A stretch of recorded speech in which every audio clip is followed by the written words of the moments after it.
హోషియా గ్రంథము. హోషియా హోషియా అంటే ఎస్ఐ కాదు, హోషియా. తీయండి. 6:6.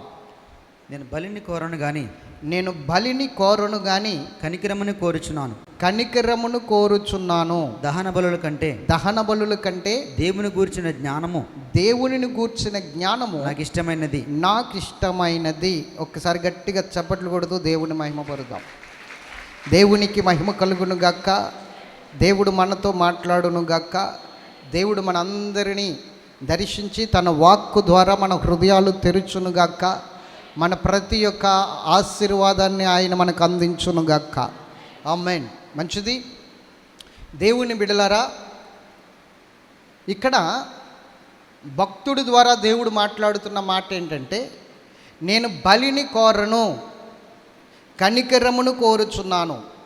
దహన బలుల కంటే దేవుని గూర్చిన జ్ఞానము నాకు ఇష్టమైనది అని దేవుడు మాట్లాడుతున్నాడు. కానీ పాత నిబంధన అంతా కూడా మనము తిరిగేస్తే ధర్మశాస్త్రం అంతా కూడా బలుల మీదే నడిచింది. బలు లేకుండా ధర్మశాస్త్రము లేదు. అవునా? బలులు అర్పించబడకుండా ధర్మశాస్త్రం ఉందా? పాప పరిహారార్థ బలి అని ఒక గొర్రె పిల్లను, అపరాధార్థ బలి అని ఒక గొర్రె పిల్లను, ఏమండి, లేకపోతే సర్వాంగ బలి అని ఒక గొర్రె పిల్లను, లేకపోతే మేక పిల్లను, లేకపోతే దహన బలి అని గొర్రె పిల్లను, మేక పిల్లను, పొట్టేలను, లేకపోతే కోడి దూడను తీసుకుని వచ్చి బలులు అర్పించిన సంఘటనలు ధర్మశాస్త్రంలో మనకు తెలుసు. ఈ ధర్మశాస్త్రములో ఉన్న ఈ యొక్క బలులను మరి దేవుడే అర్పించమన్నాడు కదా. అర్పించమన్నాడా లేదా? అర్పించినప్పుడు కొన్ని విషయాలు కూడా ఆయన చెప్పాడు.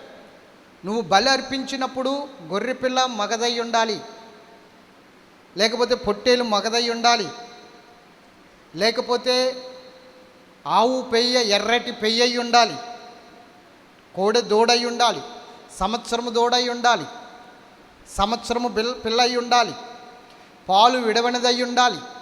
ఇలాగా ఎన్నో విషయాలు బలుల గురించి దేవుడు చెప్పుకుంటూ వచ్చాడు ధర్మశాస్త్రంలో. అవునా? ధర్మశాస్త్రంలో ఇలాగ ఎన్నో విషయాలు చెప్పుకుంటూ వచ్చి దహన బలి అర్పించినప్పుడు ఆ దహన బలి ప్రాసెస్ కూడా చెప్పాడు.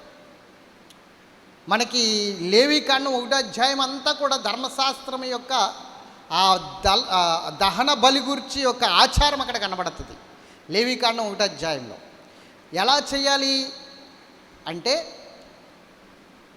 గొర్రె పిల్లను కానీ, మేక పిల్లను కానీ, పొట్టేళ్ళని కానీ, లేకపోతే దూడను కానీ తీసుకొచ్చినప్పుడు దాన్ని వధించాలి. తర్వాత చర్మాన్ని తీసేయాలి. తర్వాత దాన్ని ముక్కలుగా ఖండించాలి. అహరోను కుమారులు ప్రధాన యాజకుని యొక్క కుమారులు వెళ్ళి ఒక బలిపీఠం కట్టి ఆ బలిపీఠం మీద నిప్పులుంచి ఆ ముక్కలను, అంటే బలి మాంసము యొక్క ముక్కలను తీసుకెళ్ళి అక్కడ పెడితే అగ్ని దహించాలి. దీన్ని దహన బలి అన్నారు. మీరు బాగా అర్థం చేసుకోవడానికి దహన బలి యొక్క పద్ధతి ఒక్క మాటలో చూపిస్తాను చూడండి. లేవికాండము 1:6 చదవండి ఒకసారి. చర్మాన్ని తీసేయాలంటాడు అక్కడ 1:6. అప్పుడు అతడు దహన బలి రూపమైన ఆ పశువు చర్మమును ఒలిచి దాని అవయములను విడదీసి, అది చూడండి ఏం చేయాలట, దాని అవయవములను విడదీసిన తర్వాత యాజకుడైన అహరోను కుమారులు బలిపీఠం మీద అగ్ని ఉంచి ఆ అగ్ని మీద కట్టెలను చక్కగా పేర్చవాలి. చూడండి ఇప్పుడు ఆ మాంసాన్ని ఏం చేయాలి? నేను ఎప్పుడు చెప్తూ ఉంటాను, దహన బలి అంటే స్కిన్లెస్ అని చెప్తాను. అవునా? స్కిన్ తీసేయాలి. దహన బలి అంటే ఇది బలి పశువుల గురించి ఇవ్వబడిన ఆజ్ఞ. కానీ మనము మూలవాక్యంగా చదువుకున్న హోషియా గ్రంథం 6:6లో ఏం చెప్తుందంటే, నేను బలిని కోరను కానీ కనికరమును కోరుచున్నాను. దహన బలుల కంటే దేవుని కూర్చున్న జ్ఞానము నాకు ఇష్టమైనది అంటున్నాడు ఇక్కడ. మరి ఇప్పుడు ఏమిటి అసలు దహన బలి అంటే ఏమిటి? దహన బలి గురించి మనము మాట్లాడుకుందాం ఈరోజు. మన సబ్జెక్టే దహన బలి. చెప్పండి ఏమిటి దహన బలి అనండి. దహన బలి అంటే ఏమిటి? ఈరోజు ఆ విషయాన్ని మనం తెలుసుకుందాం. దయచేసి ప్రతి ఒక్కరు కూడా వినడానికి చాలా చక్కగా వేగిరపడి ఉండాలి. వినువారిని దేవుడు ఆశీర్వదిస్తాడు, వినువారిని దేవుడు దీవిస్తాడు, వినువారిని విని సరిచేసుకున్న వారిని దేవుడు అద్భుతమైన రీతిలో నిలబెడతాడు. స్తోత్రం చెప్పాలి గట్టిగా. ఈరోజు భక్తి అనేది ఎలా మారిపోయిందంటే కేవలం వేషధారణ.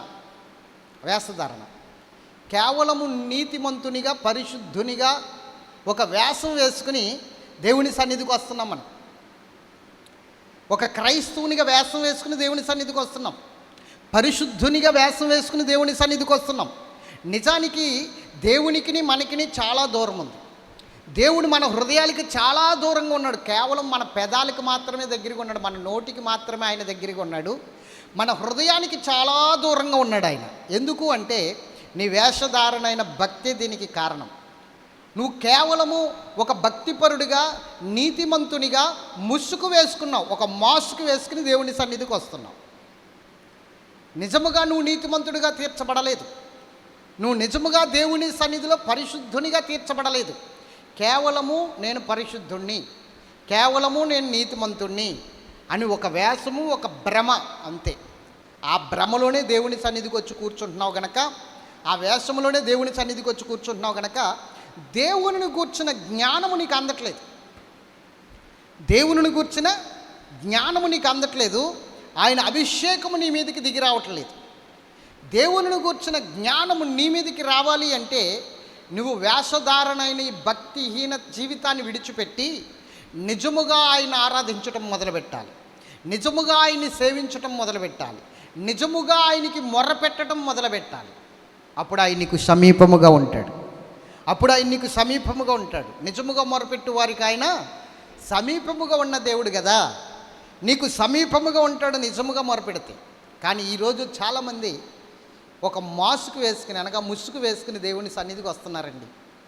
నేను పరిశుద్ధుణ్ణి అన్నట్లుగా, నేను నీతిమంతుణ్ణి అన్నట్లుగా, నేను పాపాలన్నీ ఒప్పుకున్నాను, ఇంకా నాలో ఏ పాపము లేదన్నట్లుగా దేవుని సన్నిధికి వస్తున్నారు. పరిశుద్ధ గ్రంథంలో వాక్యం రాయబడి ఉంది, నీతిమంతుడు లేడు, ఒక్కడును లేడు. అందరూ పాపము చేసి దేవుడు అనుగ్రహించు మహిమను పొందలేకపోతున్నారు. నీతిమంతుడు అనబడిన వారు ఒక్కరు కూడా దేవుని సన్నిధిలో లేరు. మరి నువ్వెలా నీతిమంతుడు అయ్యావు? నువ్వెలా పరిశుద్ధునిగా కనపరుచుకోవాలనుకుంటున్నావు? ఇప్పటికీ నా ప్రార్థన ఏంటి తెలుసా? పాపిని ప్రభువా అనే ప్రార్థన చేస్తాను. పౌలు గారి ప్రార్థన ఏంటి తెలుసా? పాపులలో ప్రధాన పాపిని ప్రభువా అని ప్రార్థన చేస్తాడు. నేను పాపులలో ప్రధాన పాపినని ప్రార్థన చేస్తాడు పౌలు గారు. పౌలు గారే పాపులో ప్రధానుడైతే, ప్రధానుడంటే అర్థం ఏంటి తెలుసా? మొట్టమొదటి వాడైతే మరి మనమేంటి? మనం నీతిమంతులమా? మనం పరిశుద్ధులమా? మరి ఈరోజు నేను ఏ తప్పు చేయలేదు, ఏ పాపము చేయలేదు అన్నట్లుగా నిలబడుతున్నారు. ఓకే, ఇది ఇలా పక్కన పెడదాం. నిజంగా నువ్వు పరిశుద్ధుడు అనుకుందాం, నిజముగా నువ్వు నీతిమంతుడు అనుకుందాం. ఒక రోజున ఒక సహోదరుడు చాలా భక్తిగా ఉంటాడు. అందరూ కూడా అతన్ని చూసి ఏమనుకుంటారంటే నిజంగా ప్రార్థనాపరుడు, ప్రార్థనా శక్తి కలిగిన వ్యక్తి అనుకుంటారు అతన్ని చూసి. అంత గొప్ప ఆత్మమూలముగా కనబడతాడు అతను పైకి. అయితే ఒక రోజున ఆ సహోదరుడు, నేను కూడా అలాగనుకున్నాను, చాలా ప్రార్థనాపరుడు అనుకున్నాను. ఆ సహోదరుడు వచ్చి, సార్ మీతో ప్రైవేట్గా మాట్లాడాలన్నాడు, పర్సనల్గా మాట్లాడాలి బ్రదర్ అన్నాడు. సరేండి అని చెప్పేసి మా బాబులిద్దరిని కూడా ఆ గదిలోకి పంపేసి, పాశ్రమ్ గారిని ఈ గదిలోకి పంపేసి, నేను ఒక్కడనే హాల్లో కూర్చున్నాను, అతడు కూడా కూర్చున్నాడు. ఆయన అంటున్నాడు, తలుపులు వేసేయండి బ్రదర్ అంటున్నాడు. ఏంద్రే బాబు నన్ను కొడతావా ఏంటి కారణం? నా తలుపులు ఎందుకు వేయాలా బ్రదర్, వేసేయండి అని. అప్పుడు అనిపించింది లోపల కూడా సీసీ కెమెరా పెడితే గొడవ ఉండదు కదా అని. కానీ లేదులే, భయపడమాకండి, ఎప్పుడైనా వచ్చినా ఏదైనా మాట్లాడచ్చు, లోపల ఏం పెట్టలా. దేవునికి స్తోత్రం చెప్పండి. తలుపులు ఎందుకంటే బయట తలుపులు కాదండి, ఆ గది తలుపులు వేసేయండి అంటున్నాడు. అంటే పిల్లలు ఉన్న గదిని పాశ్రమ్ గారు ఉన్న గది తలుపులు వేసామని. ఓకే వేయిస్తారు. అప్పుడు అంటున్నాడు ఆ సహోదరుడు, పాస్టర్ గారండి, ఒక్క 2 బలహీనతలు నన్ను విడిచిపెట్టట్లేదండి, ఏం చేయమంటారు అని అడుగుతున్నాడు. ఏమిటి ఆ 2 బలహీనతలు అంటే, 1 స్త్రీ మోహం, 2 స్మోక్ చేయటం. ఈ రెండు బలహీనతలు అతను విడిచిపెట్టట్లేదంట. ఇతడు ఎలాంటి వాడు ఇప్పుడు సంఘం అంతట్లోని? చెప్పరే, ప్రార్థనాపరుడు, ఆత్మపూర్ణుడు, అభిషిక్తుడు. స్తోత్రం చెప్పాలి గట్టిగా. నేను కూడా అలాగే అనుకున్నా గతంలో. ఈ రెండు బలహీనతలు పోవట్లేదండి. ఏం చేయమంటారండి? ఎంత ప్రార్థన చేస్తున్నానో, ఎంతగా దేవుని సన్నిధిలో గోజాడుతున్నానో నేనండి. ఈ బలహీనతలు పోవాలని నేను నెలకి 3 రోజులు ఫాస్టింగ్ ప్రేయర్ ఉంటానండి. ప్రతి నెల 3 రోజులు కేవలము సమస్యల కోసం కాదు, నా భార్య బిడ్డల కోసం కాదు, నా కుటుంబం కోసం కాదు, నా ఆరోగ్యం కోసం కాదు. ఈ రెండు బలహీనతలు పోవాలని 3 రోజులు, నెలకి 3 రోజులు ఫాస్టింగ్ ప్రేయర్ చేస్తానండి. కానీ పోవట్లేదండి పాస్టర్ గారు. ఏం చేయమంటారు? వీటిని మీరు ఎలా జయించారు అంటున్నాడు. బాబు నాకు అటువంటివి లేవన్నాను. అలా కాదండి, మీరు ఎలా జయించారు? దేవుని సన్నిధిలో అంత గొప్పగా మీరు ఆరాధన చేస్తారు, వాక్యం చెప్తారు కదా, ఎలాగా ఇదంతా వీటిని ఎలా జయించారు అని అడుగుతున్నాడు. అప్పుడు నేను అన్నాను, దహన బలి జరగలేదు బాబు అన్నాను. ఏం జరగాలి? దహన బలి అండి. అవి ఎప్పుడు ఆపేశాడు కదండి ప్రభు. ఇప్పుడు దహన బలి ఏంటంటే, దహన బలి జరగాలి. జరిగితేనే నీలో ఉన్న ఆ రెండు బలహీనతలు నీ నుండి విడిపించబడతాయి, నీ నుండి వేరైపోతాయి. దహన బలి జరగలేదు. దహన బలి అంటే ఏంటండి? ఎప్పుడూ ఆగిపోయినాయి కదా. పాత నిబంధనలో ధర్మశాస్త్రం ప్రకారంగా బలులు ఉన్నాయి, క్రొత్త నిబంధన ప్రకారంగా బలులు లేవు కదా. ఇప్పుడు దహన బలి అంటే నేను మేకను తేవాలా, కోడిని తేవాలా, లేకపోతే దూడను తేవాలా, లేకపోతే ఆవును తేవాలా, గొర్రెను తేవాలా అని అడుగుతున్నాడు. ఏమీ అక్కర్లా, దహన బలి జరగాలి నీ విషయంలో అన్న.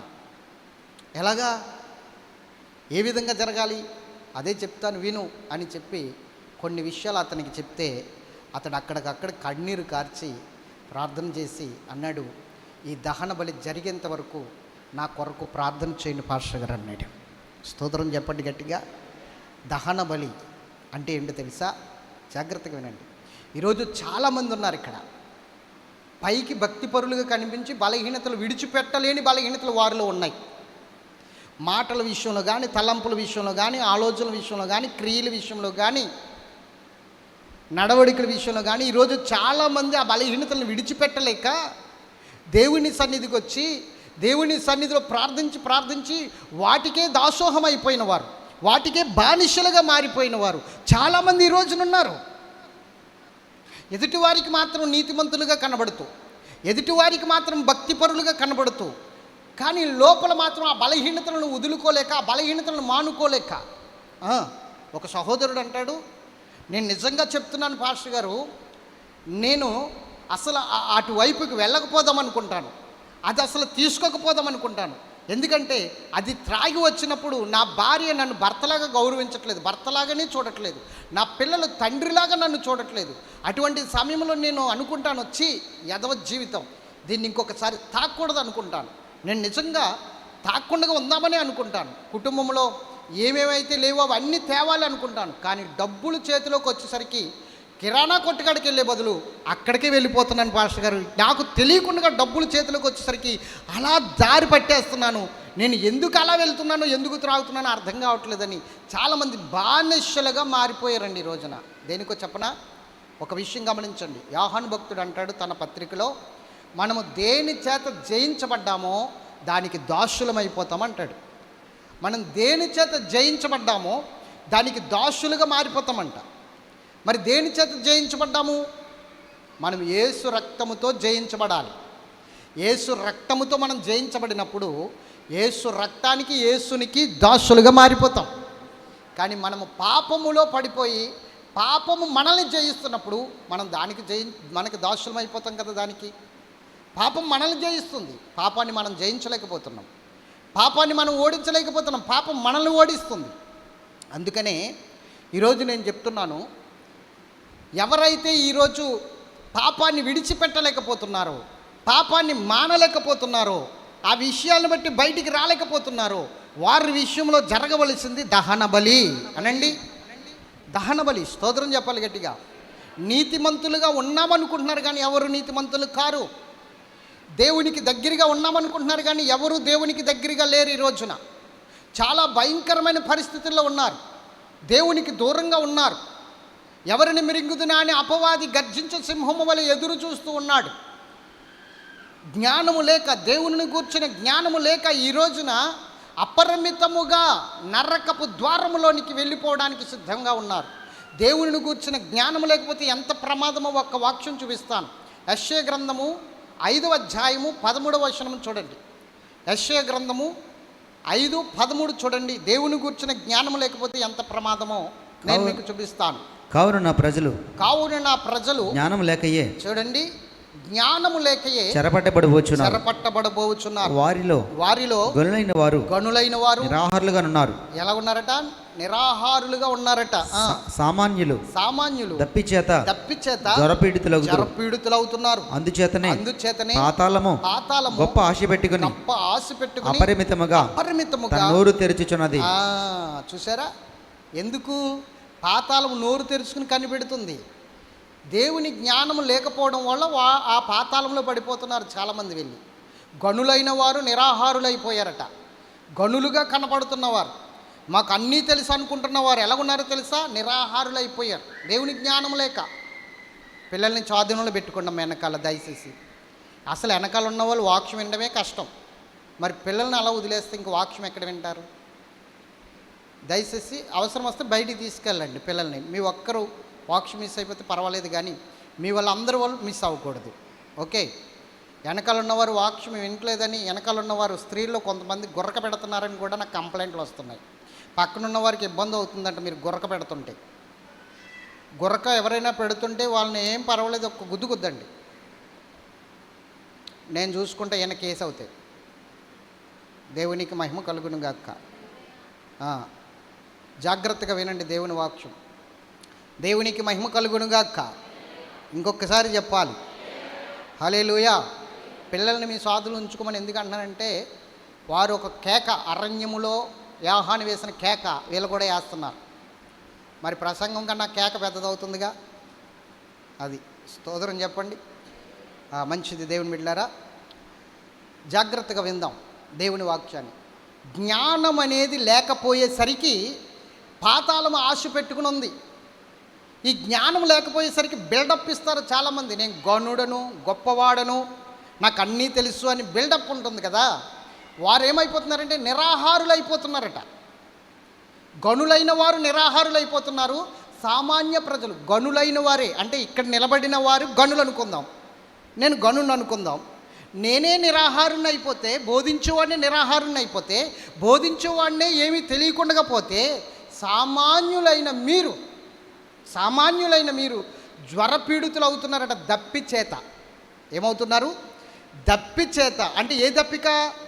ఆహారం అనే దప్పిక, ఆ వాక్యం అనే దప్పిక చేత, దేవుని సన్నిధిలో సత్యం అనే దప్పిక చేత మీరు జ్వరపీడితులు అవుతున్నారు. మేము నిరాహారం అయిపోతున్నాం, మీరు జ్వరపీడితులు అయిపోతున్నారు. ఎందుకని? పాతాళము గొప్ప ఆశ పెట్టుకుని అపరిమితముగా నోరు తెరుచుకుని కూర్చుంది. వచ్చేస్తారు, పడిపోతారు, మింగేద్దాం అని నోరు తెరుచుకుని కూర్చుంది ఆశ పెట్టుకుని. ఎందుకు? కేవలము భ్రమలున్నాయి, వేషధారణ ఉంది. నిజమైన జీవితం దేవుని దగ్గర కనబడట్లేదు. ఈ రోజున మీ దగ్గర దేవుని దగ్గర నిజమైన జీవితం జీవించేవారు ఎవరూ కనబడట్లేదు. దేవునితో సరైన సహవాసం కలిగి బ్రతుకువారు ఎవరునూ కనబడట్లేదు. దేవునితో నడుచువారు ఎవరునూ కనబడట్లేదు. ఆనాడు అనోకు వలె, ఆనాడు ఏలియా వలె, ఆనాడు దావీదు వలె ఈనాడు ఎవరునూ కనబడట్లేదండి.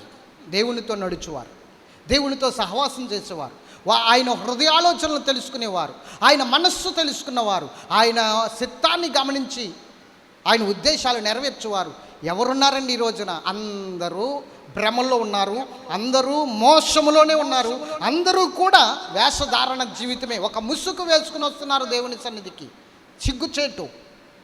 చిగ్గుచేటు బలహీనమైన పరిస్థితుల్లోనే ఉన్నాం.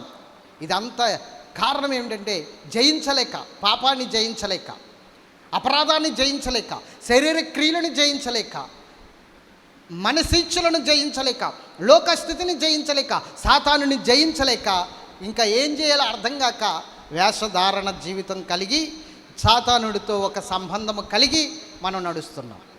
మరి దీన్ని ఎప్పుడు జయించగలుగుతాం? మన శరీర క్రియలను ఎప్పుడు జయించగలుగుతాం? మన అపరాధాలను ఎప్పుడు జయించగలుగుతాం?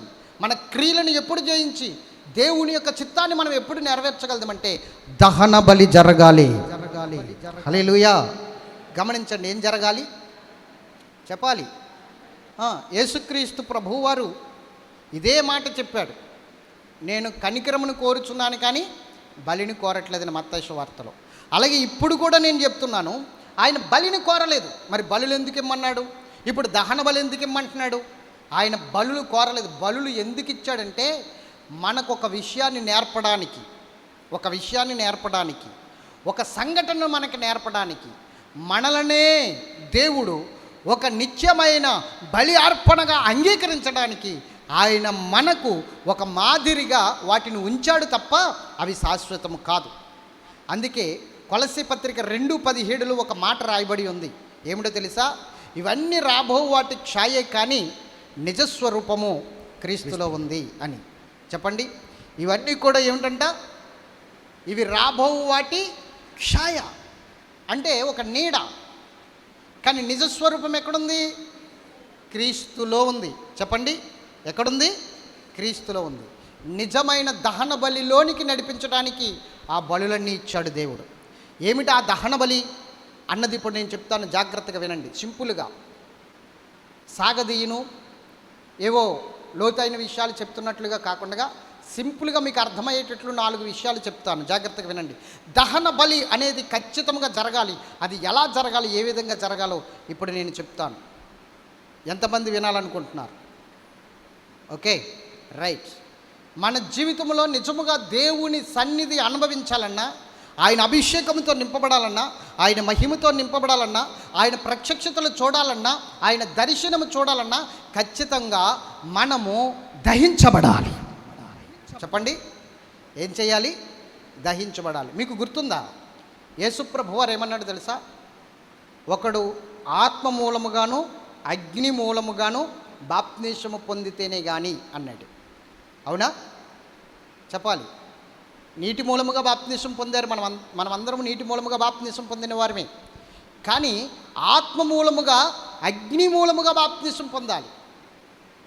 ఆత్మ అగ్ని ఈ రెండు కూడా మనం పొందకపోతే మనం దేవుని సన్నిధిలో సరైన రీతిలో నడవలేం, ఆయన్ని సంతోషపెట్టలేం, ఆయన్ని మహిమపరచలేం. ఆయన్ని సంతోషపెట్టాలన్నా, ఆయన్ని మహిమపరచాలన్నా, ఆయన మన ఎడల సంతోషముగా ఉండి మనల్ని అంగీకరించాలన్నా ఖచ్చితముగా కాల్చబడాలి. మనం దహించబడాలి, కాల్చబడాలి. ఆ కాల్చబడిన స్థితికే దేవుడు మనల్ని అంగీకరిస్తాడు. స్తోత్రం చెప్పండి, హల్లెలూయా చెప్పాలి. దహన బలి అనేది ఫస్ట్ నుంచి వస్తున్నది. హేబేలు అర్పించినదేమిటి? దహన బలి. అబ్రహాం అర్పించినదేమిటి? దహన బలి. నోవాహు అర్పించినదేమిటి? దహన బలి. ఇలాగ మనం దహన బలి గురించి చూసుకుంటే ఫస్ట్ నుంచి వస్తున్నది దహన బలి. ఆ దహన బలికి సాదృశ్యమే ఇప్పుడు నేను ఆత్మ సంబంధమైన విషయాలు చెప్పబోతున్నాను. ఆ దహన బలికి సంబంధించిన విషయాలు ఆత్మ సంబంధముగా మీకు నేను చెప్పాలని ఇష్టపడుతున్నాను. గట్టిగా స్తోత్రం చెప్పాలి. మొట్టమొదటిగా ఒక బలిపీఠం ఉంది. ఆ బలిపీఠం మీద దహన బలిగా అర్పించవలసినవి కొన్ని ఉన్నాయి. అవి ఏమిటో ఇప్పుడు మీ ముందు నేను పెట్టబోతున్నాను. గట్టిగా స్తోత్రం చెప్పాలి. ఒక్క విషయం చెప్పి నేను ముందుకు వెళ్ళిపోతాను. ఎప్పుడైనా సరే మన పాప జీవితము నాశనమయ్యి మనము దేవుని సన్నిధిలో నిర్దోషులుగా నిందారహితులుగా ఉండాలి అంటే ఖచ్చితంగా ఆ దహన బలి జరగాలి. దహించబడాలి మనమంతా, కాల్చబడాలి మనమంతా. అది చేయకపోతే ఎప్పటికీ మనం చేయలేం. పౌలు గారు కూడా మంచి చేద్దామని చెడేసేసేవాడట. పౌలు గారు వల్ల కూడా అవ్వలేదంట. మంచి చేద్దాం అనుకుని మంచి చేయలేకపోయాడట. చూడండి, రోమపత్రిక 7వ అధ్యాయంలో ఈ మాటలు మనకు కనబడతాయి. రోమపత్రిక 7వ అధ్యాయము 15వ వచనం కానీ చదువుదాం. 15, 19, 20 చదవండి. ఏలయనగా నేను చేయనది నేను ఎరుగను, నేను నిశ్చయించున్నది చేయక ద్వేషించినదే చేయుచున్నాను. చెప్పండి, ఇప్పుడు ఏదైతే చేద్దామనుకుంటున్నాడో అది చేయలేక ద్వేషించినది చేస్తున్నాడట. అంటే అర్థం ఏంటో తెలుసా? మంచి చేయాలనుకుంటున్నాడు కానీ మంచి చేయడం అతని వల్ల అవ్వట్లేదు. ఇలా ఉందామనుకుంటున్నాడు కానీ అలా ఉండలేకపోతున్నాడు. ఈరోజు నేను ఇది పని చేయకూడదు అనుకుంటున్నాడు కానీ అది చేయకుండా ఉండలేకపోతున్నాడు. అంటే అతని వల్ల అవ్వట్లేదు అన్నమాట. ఇప్పుడు 19వ వచనం చదవండి. నేను చేయగోరు మేలు చేయక నేను చెయ్యగోరు మేలు చేయక చెయ్యగోరని కీడు చేయుచున్నాను. చెయ్యగోరని కీడు చెయ్యుచున్నాను. నేను- చూసారా ఏం చేస్తున్నాడట? నేను ఈరోజు ఇలా ఉందాము అనుకుంటున్నాడు కానీ అలా ఉండలేకపోతున్నాడట పౌలు గారు. పోనీ ఇలా చేయకూడదు అనుకుంటున్నాడు కానీ అలా చేయకుండా ఉండలేకపోతున్నాడట. శరీర క్రియలు అతన్ని బలవంతం చేస్తున్నాయి. ఎందుకంటే అప్పటికి ఇంకా దహన బలి అవ్వలేదు కాబట్టి, అతడు ఇంకా దహించబడలేదు కాబట్టి, అతడు ఆత్మపూరుడిగా నిలబడలేదు కాబట్టి. జాగ్రత్తగా వినాలి. దేవుని వాక్యం అందరికీ అర్థం కాదు, అర్థమయ్యటానికి ప్రయత్నించాలి. స్తోత్రం చెప్పాలి గట్టిగా. ఎప్పుడైతే పౌలు గారు ఈ విధముగా ప్రార్థన చేస్తున్నాడో, నేను చేయలేకపోతున్నాను, నేను మంచి చేయాలనుకుంటున్నాను కానీ మంచి చేయలేకపోతున్నానని ఎప్పుడైతే అనుకుంటున్నాడో అప్పుడు అతనికి ఒకటి అర్థమైంది. నేను ఇలాగైతే చేయలేను, దేవుడు నన్ను అంగీకరించాలి, దేవుడు నన్ను కాల్చాలి, దేవుడు నన్ను దహించాలి అని ప్రార్థన చేస్తున్నాడు. చూడండి 20వ వచనం కూడా ఒకసారి చదువుదాం. నేను కోరని దానిని చేసిన ఎడల నేను కోరని దానిని చేసిన ఎడల దాన్ని చేయనది నాయందు నివసించు పాపమే గాని ఇకను నేను కాదు.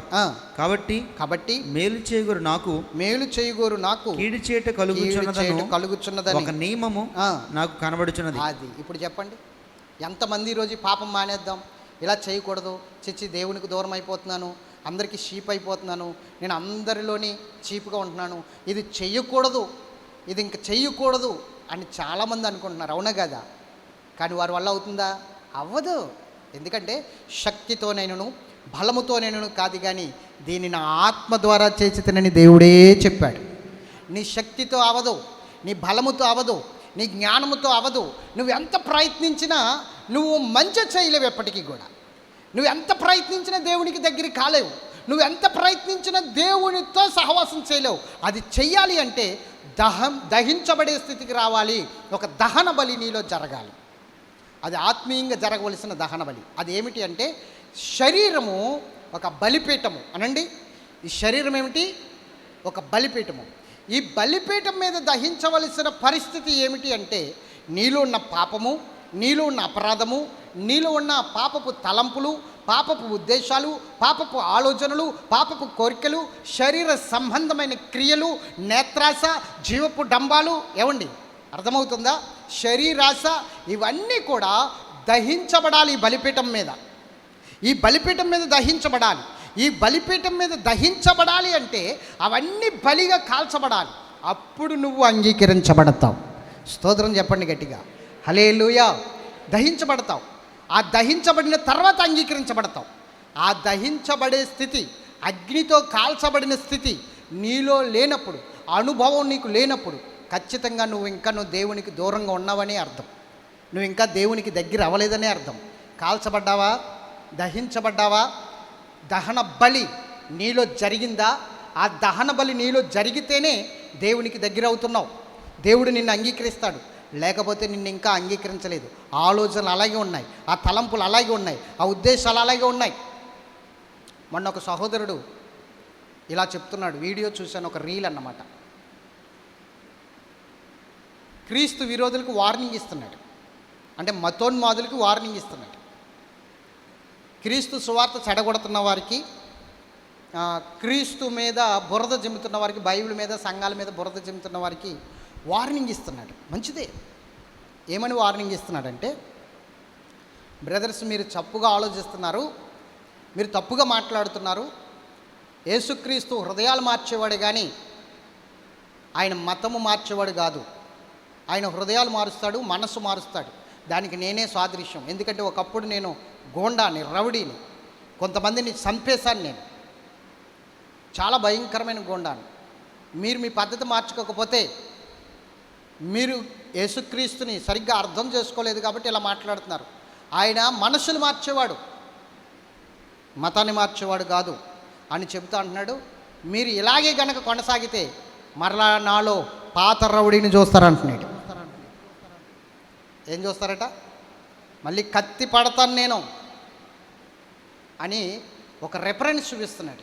ఏంటి ఆ రెఫరెన్స్ అంటే, క్రీస్తు కొరడా పట్టాడు, తాళ్లతో కొరడా చేసి అక్కడున్న వ్యాపారస్తులందరినీ తరిమి కొట్టినట్లుగా నేను కూడా మరలా కత్తి పట్టవలసి వస్తుంది అంటున్నాడు. ఇప్పుడు చెప్పండి, పాత ఆలోచనలు అతనిలో మారిపోయినాయా? మళ్ళీ ఏమంటున్నాడు? కత్తి పట్టాలంటున్నాడు. మరలా ఏమంటున్నాడు? ఒక్కొక్కరిని తెగేసుకుంటా వెళ్ళిపోతాను అంటున్నాడు. అంటే ఇప్పుడు పాత ఆలోచనలు అలాగే ఉన్నాయి కదా. గుర్తుంచుకోండి, యేసుప్రభు శిష్యుల్లో ఒకడు పేతురు. యేసుప్రభు శిష్యుల్లో ఒకడు పేతురు. యేసుప్రభు సిలువుకు అప్పగించబడిన తర్వాత, ఆయన సమాధి చేసేసిన తర్వాత శిష్యులందరి దగ్గరికి వెళ్ళి అంటున్నాడు, ప్రభు ఉన్నప్పుడు మనకి లోటు లేదు, ఆయన కూడా వెళ్తే మనకు కూడా భోజనం దొరికేసింది, రొట్టెలు దొరికేసినాయి, ఇప్పుడు ఎవడ పెడతాడు, కాబట్టి మరలా నేను చేపలు పట్టుకుంటాకి వెళ్ళిపోతున్నాను, ఎవరైనా వస్తారా అని అడిగాడు. చాలామందికి వెళ్ళాలని లేకపోయినా కూడా పేతురు గారి మాటను బట్టి వెళ్ళిపోయారు, ఎందుకంటే పేతురు గారు నాయకుడు అక్కడ. మరలా ఎక్కడికి వెళ్ళాడు? యేసుప్రభు వాళ్ళని పిలుచుకున్నప్పుడు ఏమని పిలిచాడు తెలుసా?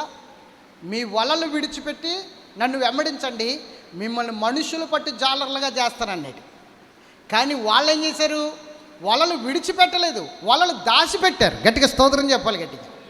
కాబట్టి మరలా వలలు పట్టుకోవడానికి అవకాశం వచ్చింది. అవునా? ఈరోజు నీ పాపములు విడిచిపెట్టి నా యొద్దకు రమ్మంటున్నాడు ప్రభు. నీ అపరాధములు విడిచిపెట్టి రమ్మంటున్నాడు. వాటిని విడిచిపెట్టి ఒప్పుకోమంటుంటే మనం దాచిపెడుతున్నాం, వాటిని దాచిపెడుతున్నాం. కాబట్టి మరలా అప్పుడప్పుడు బయటకు వస్తాక చూస్తున్నాయి ఆ పాపాలు. మనలో ఆ స్వరూపం వస్తుంది మరలా ఒక్కొక్కసారి. నీకు అర్థమవుతుందా? అపరాధములను దాచిపెట్టక వాటిని ఒప్పుకుని విడిచిపెట్టేవాడు కనికరించబడును. ఆ పేతురు గారు వల దాచిపెట్టినట్లుగా నువ్వు అపరాధములను దాచిపెడుతున్నావు కనుక మరలా ఒక్కొక్కసారి ఆ రూపము నీలో కనబడుతుంది, ఆ స్వరూపము నీలో కనబడుతుంది. ఆ పాపము నీలో ఒక్కొక్కసారి మరలా పురుడు పోసుకుంటుంది. ఎంత దౌర్భాగ్యపు స్థితి, ఎంత భయంకరమైన పరిస్థితి. అందుకనే వాటిని కాల్చాలి, అవి దహించబడాలి. స్తోత్రం చెప్పండి. ఎలా కాల్చబడతాయి? ఏ విధంగా కాల్చబడతాయి? ఆ దహన బలి ఎలా జరుగుతుంది అన్నది చెప్తాను వినండి. యేసుక్రీస్తు ప్రభువారు బాప్తిస్మం తీసుకున్నప్పుడు పరిశుద్ధాత్మ దేవుడు పావురము వలె శరీరాన్ని ధరించుకుని ఆయన దగ్గరికి వచ్చాడు. అవునా? ఎంతమందికి తెలుసు? సగం మందికి తెలియదు అనుకుంటా. తెలుసా లేదా? శరీర ఆకారంతో వచ్చినని ఉంటుంది. ఆయన బాప్తిస్మం తీసుకున్నప్పుడు పావురము వలె శరీర ఆకారంతో వచ్చాడు. ఎస్, మరి పావురము వలె వచ్చాడు, కానీ ఆయన మీదకి అగ్ని వలె రాలేదు ఎప్పుడు కూడా. మనం ఎప్పుడు చదివిన వాక్యం ఎక్కడ చదివినా యేసుక్రీస్తు ప్రభు శిరస్సు మీదకి కానీ ఆయన మీదకి కానీ అగ్ని వలె రాలేదు ఎప్పుడు కూడా. ఎలా వచ్చాడు ఆయన? పావురము వలె వచ్చాడు. పావురము అంటే శాంతి, సమాధానానికి సూచన, పరిశుద్ధతకు సూచన. అంటే ఎందుకు ఆయన మీదకి అగ్ని వలె రాకుండా పావురము వలె వచ్చాడు అంటే, గుర్తుంచుకోండి, ఆయన పరిశుద్ధుడు గనక, ఆయన నీతిమంతుడు గనక, ఆయనలో ఏ పాపము లేదు గనక, పాపము లేదు కాబట్టి, ఆయన పాపము చేయలేదు కాబట్టి, ఏ పాపము ఆయన యందు కనబడదు గనక ఆయన మీదకి పావురము వలె వచ్చాడు. కానీ మన మీదకి ఎలా వస్తాడు తెలుసా? అగ్ని వలె వస్తాడు మన మీదకి. అగ్ని వలె దిగి వస్తాడు మన మీదకి. రావాలి అగ్ని వలె దిగి.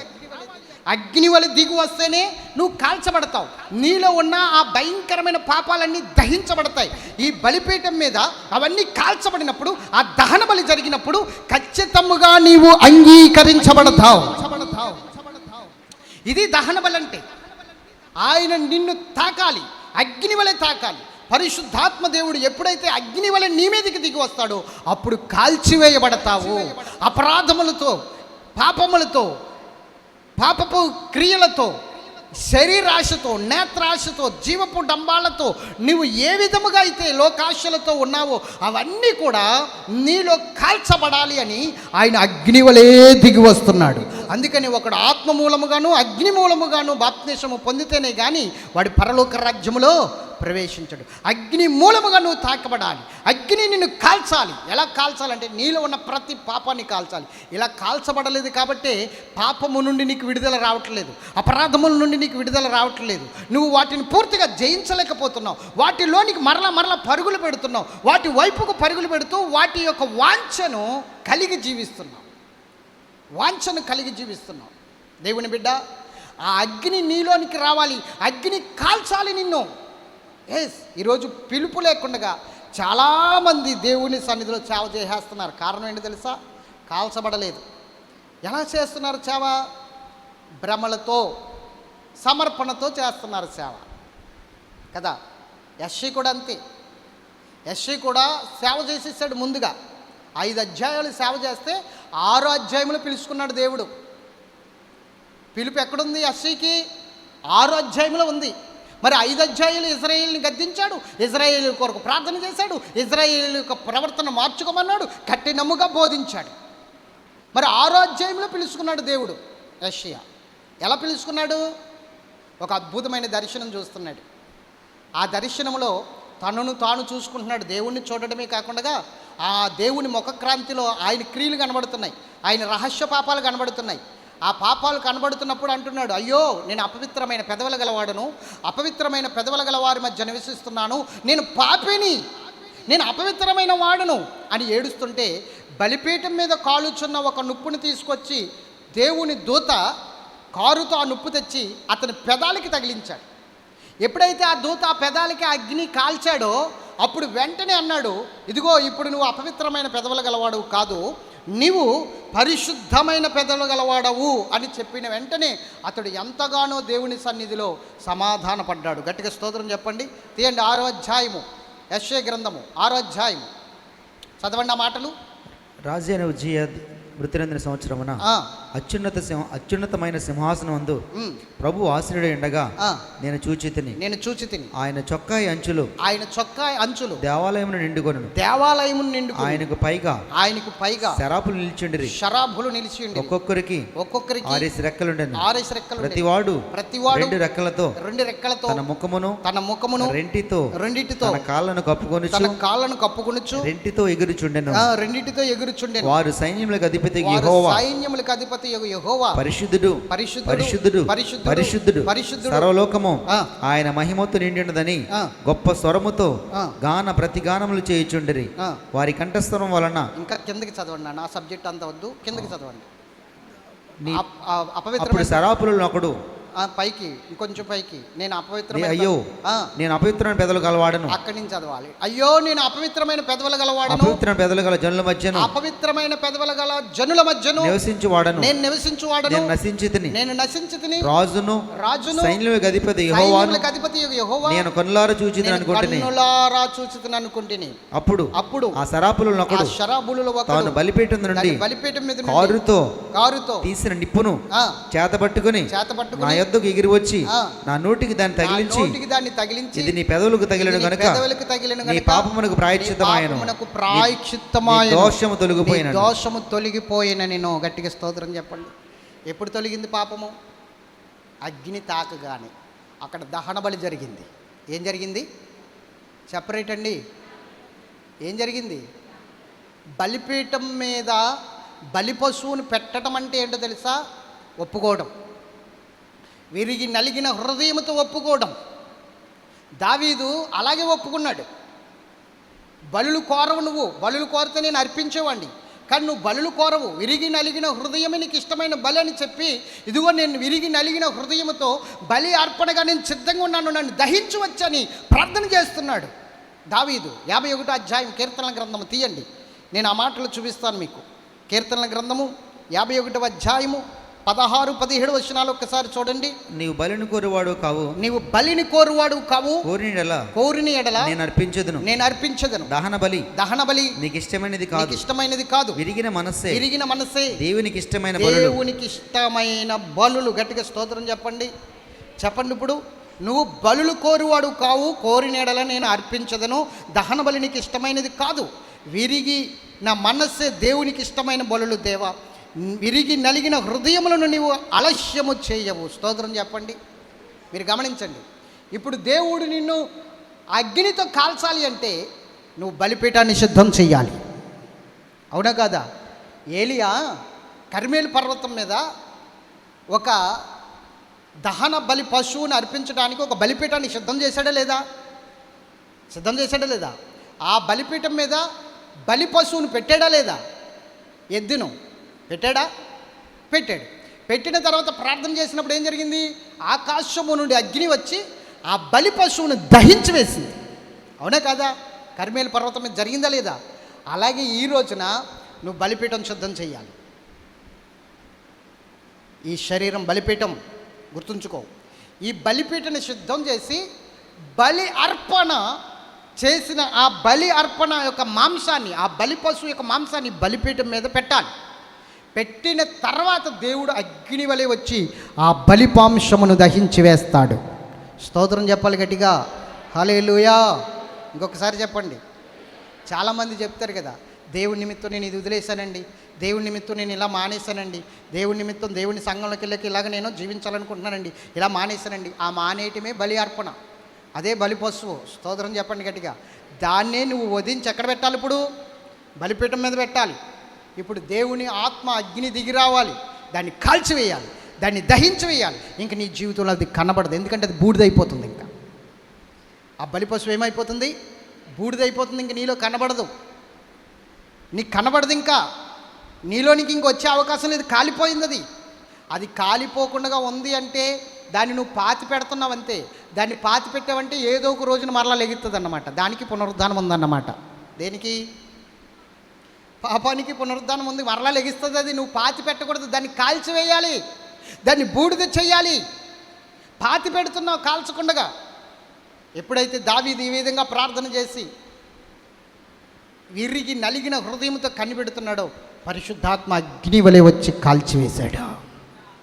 ఇంకెన్నడూ ఆ పాపం చేయలేదంట దావీదు. ఇంకెన్నడూ ఆ పాపం చేయలేదని రాసి ఉంటుంది రాజుల గ్రంథంలో, తెలుసా? ఇంకెన్నడు ఎందుకు చేయలేదు ఎన్నడూను? మరి మనం ఎందుకు అంతమాట ఆ పాపం కొరకు పరిగెడుతున్నాం? దావీదు ఎందుకు చేయలేదు ఎన్నడూను? అర్థమైందా? ఎందుకు చేయలేదు? ఆ పాపం కాల్చివేయబడింది కనుక. మరి మనం ఎందుకు పరిగెడుతున్నాం? ఇవాళ ఒప్పుకుంటున్నాం, ఒక వారం రోజులు మానేస్తున్నాం, మరలా ఆ తర్వాత అవే ఆలోచనలు, అవే తలంపులు, అవే ఉద్దేశాలు, అవే కోరికలు. జయించలేకపోతున్నాం. ఎందుకు? కాల్చబడలేదు కాబట్టి. కాల్చబడలేదు కాబట్టి. స్తోత్రం చెప్పండి గట్టిగా. ఎందుకండి దేవుని సన్నిధికి వస్తున్నారు కాల్చబడకుండా? ఎందుకు దేవుని సన్నిధికి వస్తున్నారు? కాల్చబడకపోతే ఎంత ప్రమాదమో తెలుసా? వాక్యమును అర్థం చేసుకోలేవు. ఒకవేళ దైవజనుడు గద్దిస్తే అభ్యంతరాలు పెట్టుకుంటాం. కాల్చబడలేదు కాబట్టి, ఇంకా పాపం నీలో ఉంది కాబట్టి అభ్యంతరాలు నీలోనికి వచ్చేస్తాయి, పాపము నీలోనికి వచ్చేస్తుంది. దేవునికి విరోధమైన కార్యాలు నువ్వు ఎన్నో చేస్తావు. పాపం అనేది నీ జీవితంలోనికి రావడానికి ఏదో రకంగా దారులు కనబడతాయి. దైవజనుడు గద్దించాడనుకో, నన్నే గద్దిస్తున్నాడు, నేనేం చేశానని, నేనేం తప్పు చేశానని ఒక 2 వారాలు వెళ్ళకపోతే పాపమా? నువ్వు కాల్చబడలేదు కాబట్టి అది పాపములా నీకు కనబడట్లేదు. నువ్వు కాల్చబడలేదు కాబట్టి ఆ పశ్చాత్తాపం నీలోనికి రావట్లేదు. నువ్వు కాల్చబడలేదు కాబట్టి దేవునికి ఏవి ఇష్టమో అవి నీకు అర్థం కావట్లేదు. నువ్వు కాల్చబడలేదు కాబట్టి దేవుని చిత్తం ఎలా నెరవేర్చాలో నీకు అర్థం కావట్లేదు. నీకు కాల్చబడలేదు కాబట్టి, నువ్వు దహన బలిగా అర్పించబడలేదు కాబట్టి, అంగీకరించబడలేదు కాబట్టి దేవునికి ఇవ్వాల్సిన మొదటి స్థానం నువ్వు ఇవ్వలేకపోతున్నావు.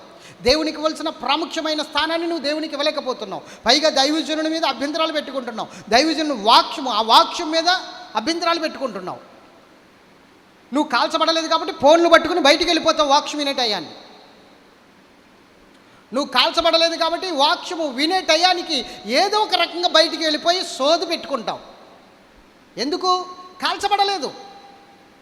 నువ్వు కాల్చబడలేదు కాబట్టి సమయానికి రాలేకపోతున్నావు. కాల్చబడలేదు కాబట్టి దేవుని సన్నిధిలో దేవుని ఆత్మ మూలముగా ఎదగలేకపోతున్నావు. కాల్చబడలేదు కాబట్టి అంటే కోపం వస్తుంది, అంటే కోపం వస్తుంది, లెగిసి మధ్యలోనే వెళ్ళిపోయే పరిస్థితి వస్తుంది. ఎందుకో తెలుసా? లోకానికి ప్రాముఖ్యత ఇస్తున్నావు కాబట్టి. పాపము నీలో ఇంకా కాల్చబడలేదు కాబట్టి, అది నీలో ఇంకా అగ్ని వలె మండలేదు కాబట్టి. పరిశుద్ధాత్మ దేవుడు కాల్చాలి. కాల్చిన తర్వాత జీవితానికి, కాల్చబడని ముందు జీవితానికి చాలా తేడా ఉంటుంది. చాలా తేడా ఉంటుంది. ఆ జీవితానికి, సమర్పణకి చాలా తేడా ఉంటుంది. స్తోత్రం చెప్పాలి గట్టిగా. అది ఈరోజు అర్థం కావట్లా. స్తోత్రం చెప్పండి. కాల్చబడకపోతే ఎలా ఉంటుందో తెలుసా? నేను అన్న స్వభావం ఉంటుంది. నేనే వీళ్ళని దేవుని సన్నిధికి తీసుకొస్తున్నాను, నేనే వీళ్ళని రక్షణలోనికి నడిపించాను, నేనే వీళ్ళ కొరకు ప్రార్థన చేస్తున్నాను, నేనే వీళ్ళ కోసం అన్నీ చేస్తున్నాను, నేనే వీళ్ళ కోసం ఒక సమర్పణ కలిగి నిలబడ్డాను అని నేననే ఒక స్వభావము, నేననే ఒక స్వభావం మనలోనికి వచ్చేస్తుంది. స్తోత్రం చెప్పాలి గట్టిగా. ఇప్పుడు ఇక్కడికి దేవుని ఆత్మను నడిపించేవారు ఎంతమంది ఉన్నారు? చేతులు పైకెత్తండి. నేను 2-3 నడిపించుకొచ్చాను అన్నవారు ఎవరైనా ఉంటే చేతులు పైకెత్తండి. పైకెత్తండి, తప్పులేదు. అది తెలుస్తుంది, దేవుని కృప. ఎవరు తీసుకురాలేదా? అది ఇంకా పాపం. ఆ పాపం మొయ్యకండి. నేను తీసుకొచ్చానండి, నా ద్వారా వచ్చారు, కొంతమంది వచ్చారన్నవారు చేతులు పైకెత్తండి. చూసారా, కొంతమంది చేతులు పైకెత్తారు, ఇందాక ఎత్తలేదు. అంటే ఇందాక ఎత్తలేదంటే నేను ఎందుకు ఒక డైలాగ్ వేసాను కదా, నేను అనే పాపం ఉంటుంది, అది దేవునికి స్తోత్రం, అందుకు భయపడ్డారు. కానీ ఇప్పుడు చెప్తున్నాను వినండి, నేను తీసుకురావడం వల్ల వాళ్ళు వచ్చారు, వారు ఫలించారు అన్న జ్ఞానం నీలో ఉంటే నువ్వు ఇంకా కాల్చబడలేదని అర్థం. అర్థమైందా? నువ్వు కాకపోతే గడ్డి పరక ద్వారా దేవుడు కార్యం చేసుకుంటాడు. అవునా కాదా? మాట్లాడరే. నువ్వు కాకపోతే గడ్డి పరక ద్వారా దేవుడు కార్యం చేస్తాడు. ఆయన ఎవరినైనా వాడుకుంటాడు. మోషే అన్నాడు, నేను వెళ్ళను ప్రభా, ఎవరినైనా పంపుకో. నేను వెళ్ళను, నేను నత్తివాడిని, నాలుక మందం కలిగిన వాడిని, నువ్వు ఎవరినైనా పంపుకో అన్నాడు మోషే. అప్పుడు దేవుడు అన్నాడు, నీ అన్న మాటకారి అహరోను లేడా, నేను పంపాలంటే అహరోను పంపనా, నేను ఎందుకు పంపాలనుకుంటున్నాను ఒకసారి ఆలోచించుకో అని గద్దించి మోషేని పంపించాడు. మోషే నేను వెళ్ళకపోతే ఇజ్రాయెల్ ప్రజలకు విడుదల లేదు, నా ద్వారానే జరిగింది అనుకోవడానికి లేదు. ఎందుకంటే మోషేని తీసుకువెళ్ళి సత్తరువులో సంపాలని కూడా చూశాడు దేవుడు మోషేని. అవునే కదా? మోషేని సంపాలని చూశాడు లేదా? ఇజ్రాయెల్ ప్రజలను విడిపించుకురావడానికి వెళ్తున్న మోషేని మధ్యదారిలో దేవుడు సంపాలని చూశాడు. మరి మోషేని చంపేస్తే ఇజ్రాయెల్ ప్రజలను ఎవరు తీసుకొస్తారు? మోషే ఒక్కడే కాదు దేవునికి, మోషే లాంటి వాళ్ళు చాలామంది ఉన్నారు దేవునికి. కానీ మోషేకి మాత్రము దేవుడు ఒక్కడే.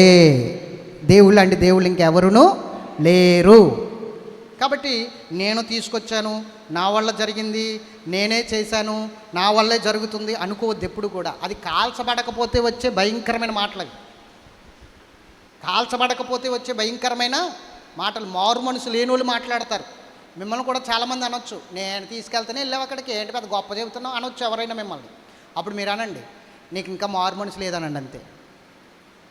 నువ్వు కాకపోతే దేవుడు ఇంకొకరి ద్వారా తీసుకెళ్తాడు, దేవుడు ఇంకొకరి ద్వారా తీసుకెళ్తాడు. నువ్వు తీసుకొస్తే నేను వస్తామేంటి? దేవుడు నీ ద్వారం నాకు మార్గం తెరిచాడు, నేను వచ్చాను. అలాగే నువ్వు కాకపోతే ఇంకొకరి ద్వారా, ఎందుకంటే దేవుని చిత్తంలో ఉంది నేను అక్కడికి వెళ్ళడం. అవునా కాదా?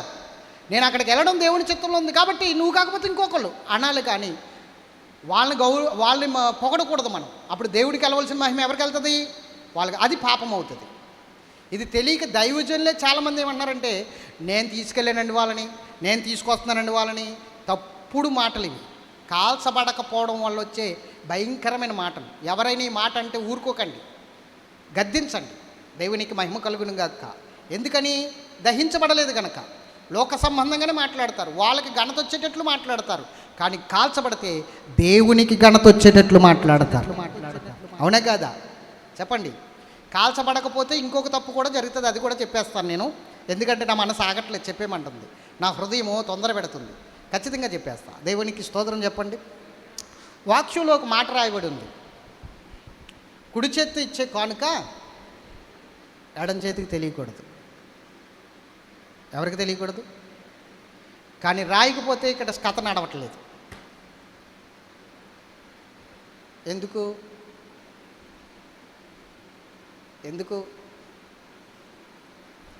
ఎందుకంటే పాస్టర్లు అలా నేర్పేశారు. నిజంగా ఇక్కడ భోజనాలు పెట్టుకున్నవారు ఎవరైనా సరే వాళ్ళ పేరు చెప్పను నేను. ఎవరైనా కానుకిచ్చినా, పెద్ద కానుక ఏది ఇచ్చినా నేను వాళ్ళ పేరు చెప్పను. ఎందుకంటే మనుషులు మెప్పు కోరుకుంటే వాళ్ళ పేరు చెప్పాలి. నేను ఇంత ఇచ్చానని అందరికీ తెలియాలండి, చదవండి. కొంతమంది చదివించుకుంటారు. ఇక్కడ లేదులే ఆ కర్మ, ఆ దుర్మార్గం ఇక్కడ లేదు.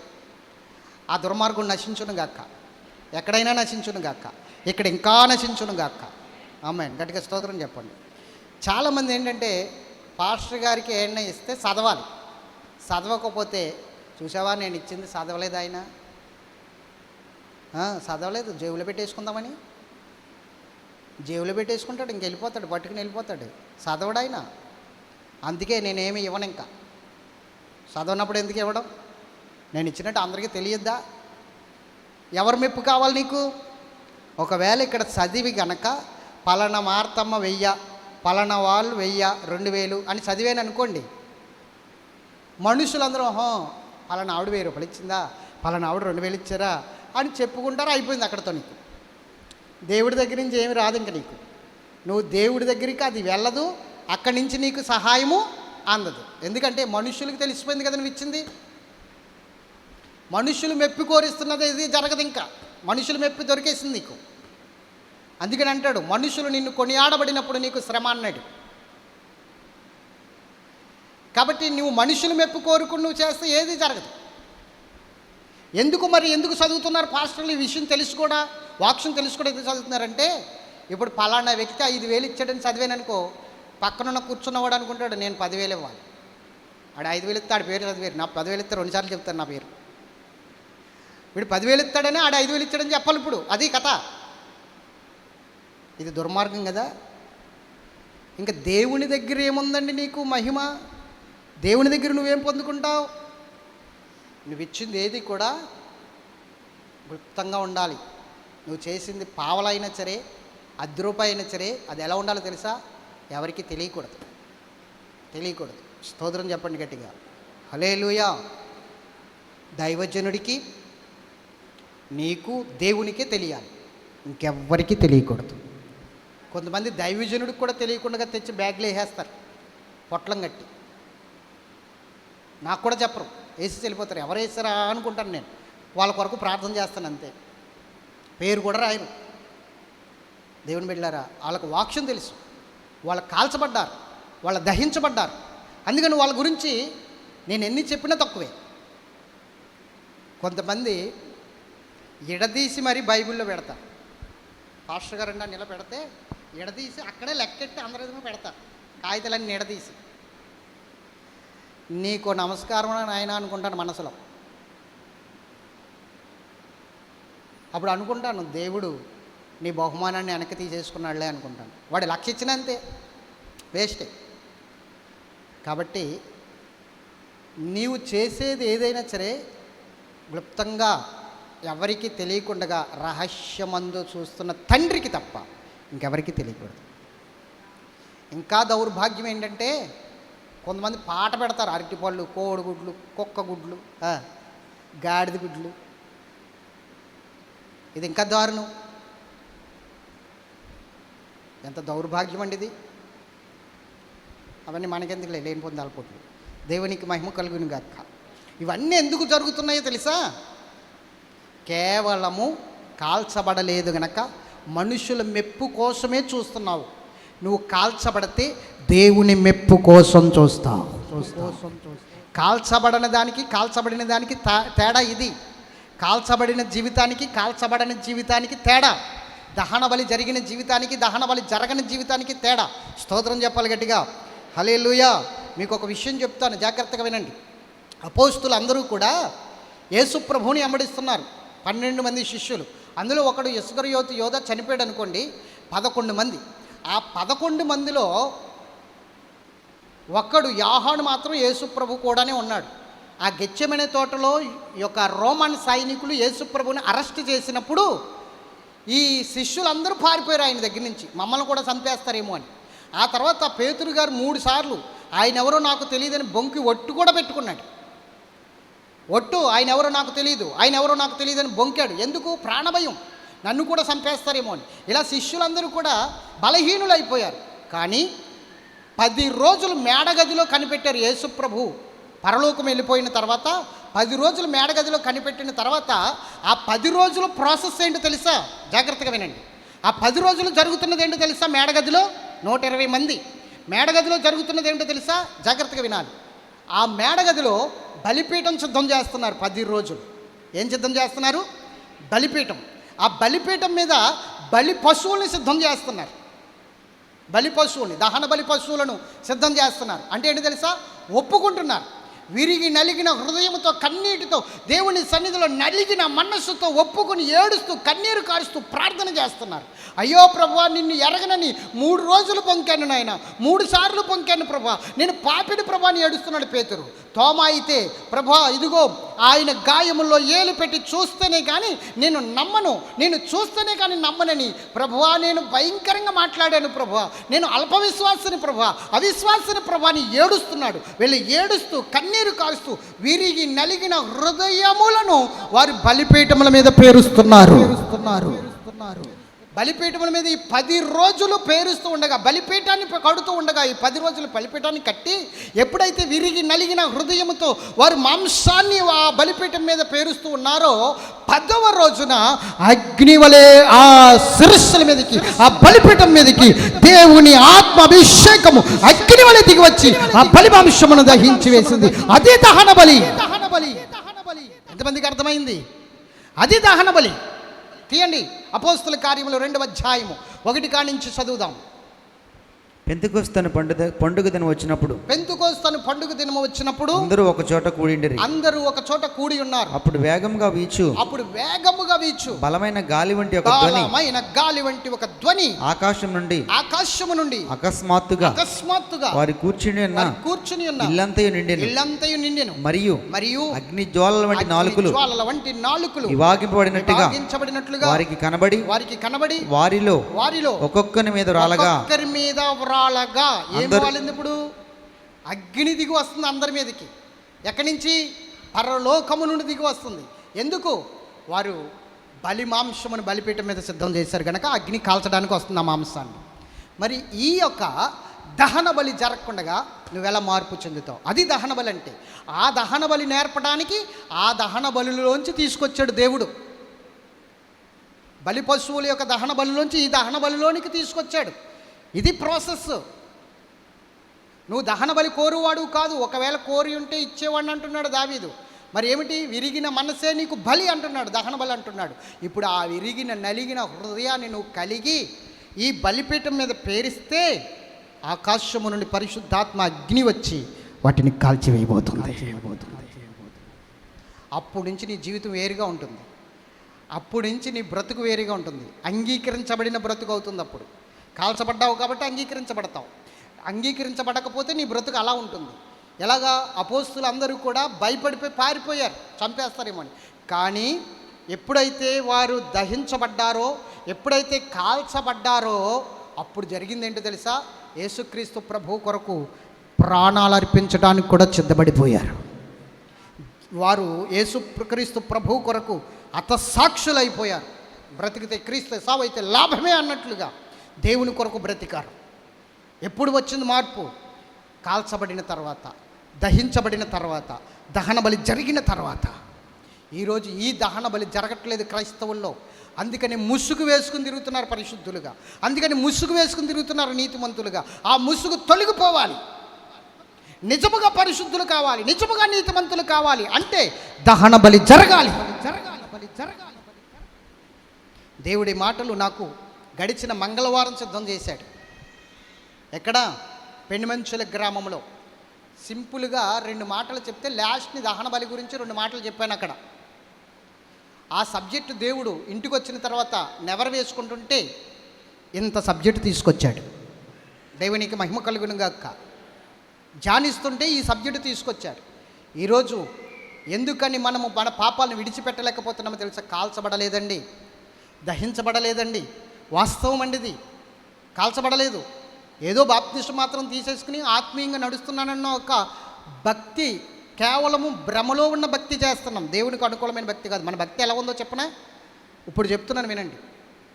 మనకు తోసిన ప్రశ్న మనమే రాసేసుకుని, ఆ తోసిన ప్రశ్నకి మనమే జవాబు రాసేసుకుని, మనమే మార్కులు వేసేసుకుని, అంటే ఆ పేపర్ మనమే దిద్దేసుకుని, మనమే 100కి 100 మార్కులు వేసేసుకుని నేను పాస్ అయిపోయానని చెప్పుకుంటున్నాం అంతే.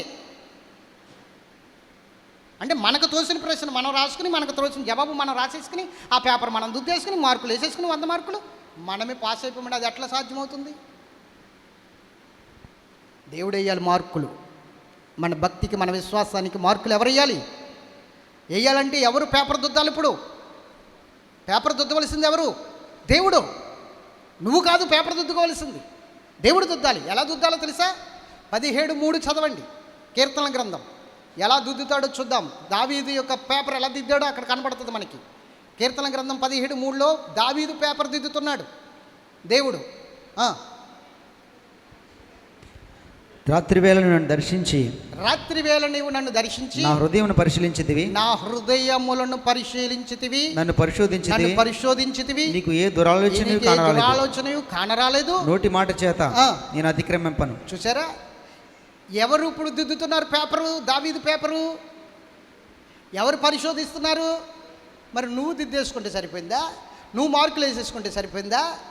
నీకు అనుకూలమైన భక్తి చేస్తున్నావు, దేవునికి అనుకూలమైన భక్తి కాదు. దేవునికి అనుకూలమైన భక్తి రావాలి అంటే నువ్వు కాల్చబడాలి. పరిశుద్ధాత్మ అగ్నితో నువ్వు కాల్చబడాలి. ఆయన అగ్ని అభిషేకం నీ మీదకి దిగాలి. అప్పుడే నువ్వు కాల్చబడతావు.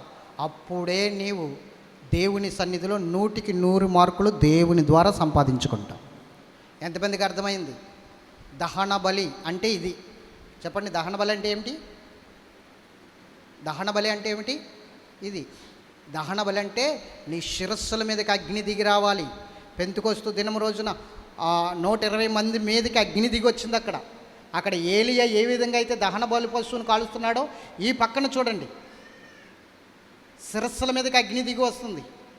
అది దహన బలి. ఈ బలి కాల్చదు నీ శరీరాన్ని కాల్చదు, నీ పాపాలని కాల్చేస్తుంది, నీ అపరాధాలను కాల్చేస్తుంది. దానికి ఉదాహరణ ఏంటో తెలుసా? మోషే చూసిన పొద, మండుచున్న పొద. అర్థమైందా? మోషే చూసిందేంటి? మండుచున్న పొద. ఆ పొద కాలిపోతుంది. మోషే అనుకుంటున్నాడు ఆ చెట్టు పడిపోద్ది అని, కానీ చెట్టు పడిపోవట్లా. ఎందుకు పడిపోవట్లేదు తెలుసా? ఆ పొదలో మండుతున్న అగ్ని, పరిశుద్ధాత్మ దేవుని అగ్ని, అది పొదను కాల్చదు. ఆ పొద నువ్వు నేను కావాలి. ఈ రోజున ఆ చెట్టు నువ్వు నేను కావాలి. ఆ చెట్టును కాల్చదు, చెట్టులో ఉన్న పాపాన్ని. నేను చెట్టునేంటండి చెట్టుతో పోలుస్తున్నారంటే దావీదు చెట్టుతోనే పోల్చుకున్నాడు. దేవుని మందిరంలో నేను ఒలివ మొక్క వలె చెట్టు వలె నాటబడితేనన్నాడు. అవునే కదా? మన పిల్లల్ని ఒలివ మొక్కలతో పోల్చాడు భోజనపు బల్ల చుట్టూ. పిల్లల మొక్కలైతే పెద్దోళ్ళు చెట్లే, అవునా కదా? పిల్లల మొక్కలైతే పెద్దోళ్ళు ఏమిటి? చెట్లే కదా. మరి చెట్టు మీదకి అగ్ని దిగి రావాలి కదా. అగ్ని ఆ చెట్టుని కాల్చినట్లుగా, మోసే కాలంలో కాల్చినట్లుగా మనల్ని కాల్చాలి కదా. చెట్టు కాలిపోలేదు, అలాగే నువ్వు కాలిపోవు. మోషే అనుకున్నాడట, ఇవెంత ఏమిటో చూద్దామని దగ్గరికి వెళ్ళాడట. దేవుడు మాట్లాడుతున్నాడు ఆ పొదలో నుంచి, అగ్నిలో నుండి, మోషే ఇది పరిశుద్ధమైన స్థలం, నీ చెప్పుల్ని విడిచి దగ్గరికి రా అన్నాడు. కాబట్టి ఒక్క విషయం గుర్తుంచుకో, ఆ అగ్ని నిన్ను కాల్చాలి. నీలో ఉన్న పాపాలని కాల్చాలి, నీలో ఉన్న అతిక్రమాలను కాల్చాలి, నీలో ఉన్న దురాలోచనలు కాల్చాలి, నీలో ఉన్న భక్తిహీనతను కాల్చాలి. అలా కాల్చిన తర్వాతే నీవు నీతిమంతుడుగా నిలబడతావు. అగ్నిలో నుంచి తీయబడిన ఒక అద్భుతమైన కొర్రివి వలె కనబడతావు. కొలిమిలో నుంచి తీయబడిన ఒక అద్భుతమైన సువర్ణము వలె కనబడతావు. అగ్నితో కాల్చబడిన తర్వాత అది దహన బలి. అర్థమైందా లేదా? మోకరించండి. దేవుడి మాటలు దీవించునుగాక. ఈ మాటలను బట్టి దేవుడు తన వినుకుడులు మనల్ని ఆశీర్వదించి ఆయన పరిశుద్ధ అగ్నితో మనల్ని కాల్చునుగా. ప్రార్థన చేసుకుందాం.